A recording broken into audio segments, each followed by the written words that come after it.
Hello, this video is designed to help clear up a bit of confusion about some naming protocols in music theory. And we're talking about contemporary music theory here, and we're talking about practices that have become adapted by Berklee College of Music and many other places that teach contemporary harmony.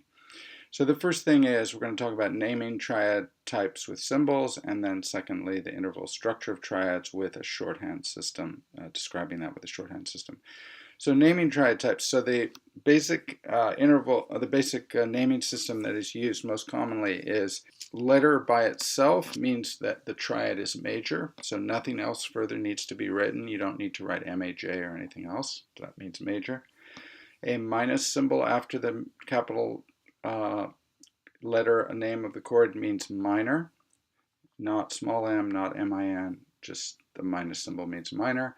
The little circle means diminished, and the plus means augmented. So the reason these have been adopted, I believe, is that they're so fast to write and so simple. They're the minimal amount of writing required to communicate something. Okay, so that's the naming. Those are the symbols that are the default symbols in most contemporary harmony situations. Okay, the second part is interval structure of triads and naming that with the minimal amount of writing as well. Okay, so to understand this, we have to realize that there's sort of an interval shorthand language. And in that interval shorthand language, a whole number by itself with nothing else attached to it means the interval is major or perfect. So by that protocol, that means the 3 here, describing the third of a major triad, means by itself, just the number by itself means that's a major third.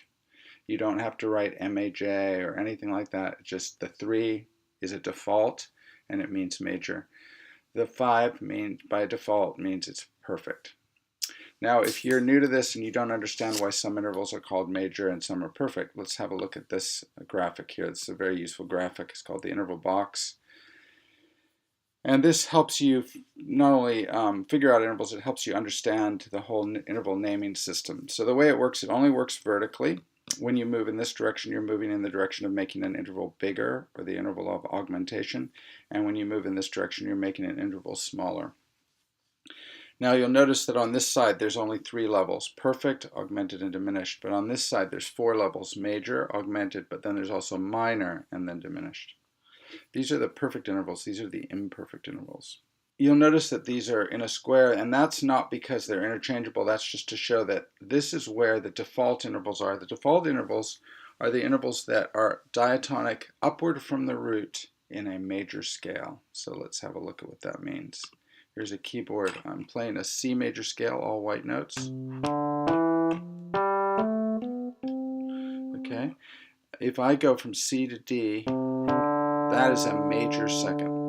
If I go C to E, that is a major third, perfect fourth, perfect fifth, major sixth, major seventh, and perfect octave. So in other words, inherent, built into the structure of a major scale are major and perfect intervals upward from the root. So that's our default. And that's why in our shorthand system, we don't need to represent them with anything other than just a number. Okay. Now you may wonder, why are some intervals called major and minor and some called perfect? It has to do with their sound quality, their type of sound, and which of course relates to what they trigger in our ears according to the overtone series and everything. Now, the scope of this video for me to get into that, but I'll just get into a little bit, enough just to hopefully help you kind of process it a bit. The way I would describe it in the most simple terms is that perfect intervals are more transparent in nature. Here's a perfect octave. By transparent, I mean they're providing sound, but they're not really providing a lot of character. Okay, if you compare that to this sound, that is communicating tension. But an octave is just kind of an open sound. So that's a characteristic of the perfect intervals, is that they sound more open, almost like more of a musical blank canvas. Here's what a fifth sounds like, and here's a fourth. Now they do have some degree of character, but they are just more like a sort of a scaffolding or a frame of a building. Okay, that's the way they act in music. They frame other sounds. Whereas on this side, these intervals all have a very strong character. Seconds and sevenths are very dissonant. That's a second. That's a seventh. And thirds and sixths are very consonant and sweet. Thirds, sixths.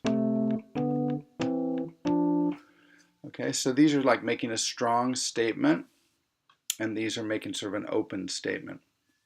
So that's the simplest way I would sum it up. Perfect intervals are open, transparent. Major minor intervals are strong, either strongly dissonant or strongly consonant. So that's our separation. That's our way of naming. So this is a way of me sort of hopefully communicating to you why we use the default intervals are just a whole number, because they are the basic intervals in a major scale. They are their starting place in a way.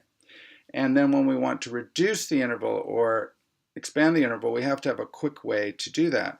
So as we know, the difference between a major scale and a minor scale, a triad rather, is that the major triad has a major third and a minor triad has a minor third. The perfect fifth remains, right? It's just, there's major, there's minor. We can see the minor third is a half step less than the major third. So we have to have a way of quickly describing 1/2 step less than the default. And what we use is the symbol flat. Flat means 1/2 step less than major or perfect, okay? So if we go to our interval box again, and we have a third, and we reduce it by 1/2 step, you can see it becomes a minor third. So our shorthand for minor third is flat third. Now, it just is a coincidence that this C minor triad ends up having the third, ends up being an E flat, because there's two meanings to the word flat. The first meaning is that it's just a symbol that's used to describe a note. It's an E, and this is an E flat. But the second meaning is what we're talking about here, which is a descriptive purpose, which is it means 1/2 step less than major or perfect. So to give you an example of that, why the fact that that's an E flat is just a coincidence here, it's not related to the fact that the interval is a flat third. Let's go to another key for a minute. Here's the key of D major. There we go. So here's a major third in that scale. An F sharp, right? So that would be described as a 3, major third. If I want to turn that into a minor third, I would go to here. Well, this note is F natural. It's not F flat, but it is a minor third distance. So that interval would be described as a flat 3.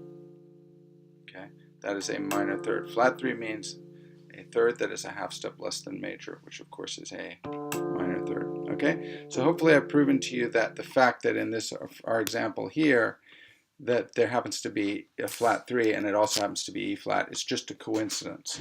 The flat 3 is describing a distance, and that distance could include a note that's not flatted. It's just describing a minor third.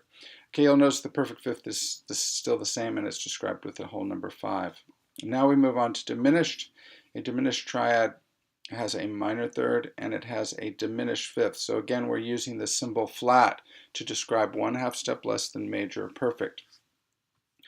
And finally we go to, and let me show you that on keyboard just to clarify that. So here's a major, C major triad, which would be 1, 3, 5, and this is 1, flat 3, 5, and diminished would be 1, flat 3, flat 5.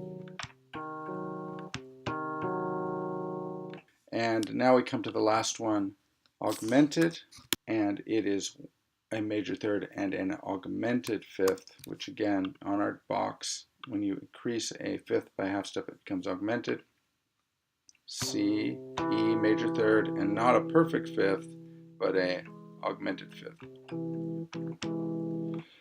So when you're dealing with understanding the structure of chords, you should get used to this language because it's used all the time to describe what we would call the interval formula of chords. The interval formula for a major triad is 1-3-5, and what that means is major third perfect fifth. The interval formula for a minor triad is 1-flat-3-5, and that means minor third perfect fifth. The interval formula for a diminished triad is a minor third and a diminished fifth, and the way we describe that is 1-flat-3-flat-5. And the interval formula for a diminished triad is 1-3-sharp-5, and that means major third and augmented fifth. Okay, I hope this clears it up for anyone who's watching, and all best wishes.